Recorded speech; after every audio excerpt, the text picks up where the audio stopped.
Professor Bibber, what are the risks for the Western Balkans in the current situation of Russian aggression of Ukraine? Well, I would say they're both risks and opportunities. A risk is certainly that the war, which has confronted Russia with much of the rest of the world, draws in the Western Balkans, maybe not directly. I don't think there's a direct conflict, but certainly Russia might be tempted to create trouble, more trouble than it has already in the Western Balkans in order to distract and divert Western attention.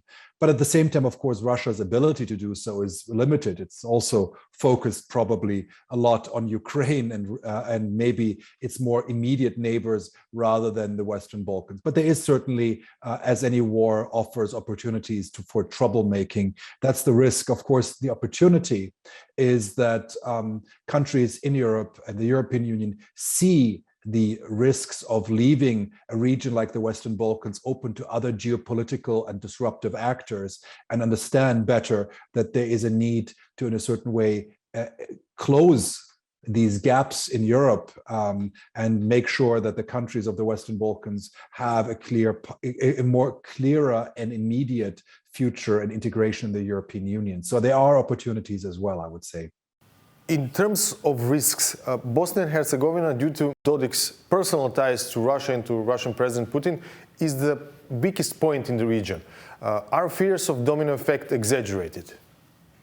Well, I mean, certainly Milorad Dodik is a potential source of trouble. I mean, he's been trying to disintegrate Bosnia already for years and has built close ties to Russia. Dodik's room for maneuver, though, is limited. I mean, Bosnia-Herzegovina is surrounded by NATO members. Russia cannot send reinforcement troops or other support to Republika Srpska at the moment. So Dodik is on his own, and he is politically not as strong as he used to be. His ability to really effectively threaten Bosnia-Herzegovina would only be strong if he has support from Serbia or from Russia, neither of which seems very likely at the moment. So I do think that Dodik might be creating trouble, but at the same time also he cannot count on the same level of unchecked Russian influence as there was before. I think external actors like the EU has already sent reinforcements to the peacekeeping troops, the EUFOR mission. So I think we're going to see actually him possibly becoming weaker as a result of this, because he cannot count on Russia as easily helping him as it might have been able to help him before the war. When we speak about Serbia, what about Alexander Vučić and Belgrade's position over the Russian aggression of Ukraine? Well, indeed, I mean, Alexander Vučić has been highly ambiguous in his response. On one side, Serbia joined the UN General Assembly resolution against Russia, but that was a very, certain way low price, because Serbia has not participated in any of the sanctions.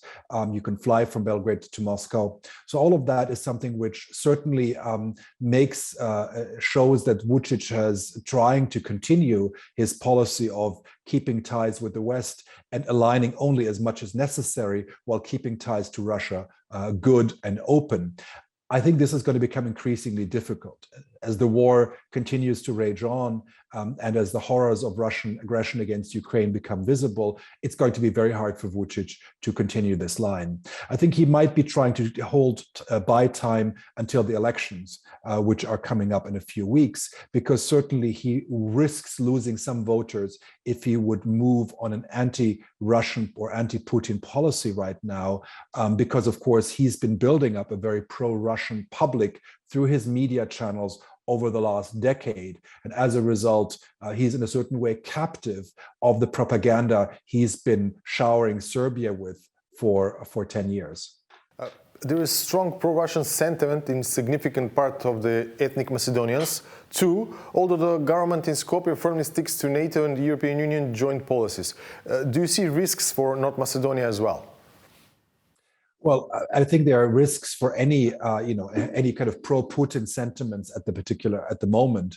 So there's certainly a danger which emerged from that, which can be politically destabilizing. And it's really, I mean, I've seen the numbers as well. We did a survey last year of who is the most popular foreign leader in the Western Balkans, and Putin was the most popular in Serbia and Montenegro, but also in North Macedonia, he was the third most popular leader after Merkel and Erdogan, and not with a big gap. And that is quite surprising, considering that Putin has really done very little for North Macedonia. And I believe it's mostly a kind of replacement sympathy of those who opposed the name change and have other anti-Western sentiments. But of course, this is potentially politically disruptive. But luckily, so far, the kind of NATO and pro-EU consensus in Macedonia seems to have held. Earlier in the interview, you spoke about opportunities from this conflict. Do you see a chance for acceleration of the EU accession process for North Macedonia and Albania in the current context? It seems like that Prime Minister Kirill Petkov in Bulgaria has to deal with strong pro-Russian structures, even in his own government in this period. Yes, I mean, certainly Bulgaria is one of the countries which is struggling by having these kind of divided sentiments. But at the same time, I think the opportunity is indeed that I think governments in the European Union see the urgency of not letting a region like the Western Balkans open to other actors. And it's very clear that that is possible because EU accession has not been moving.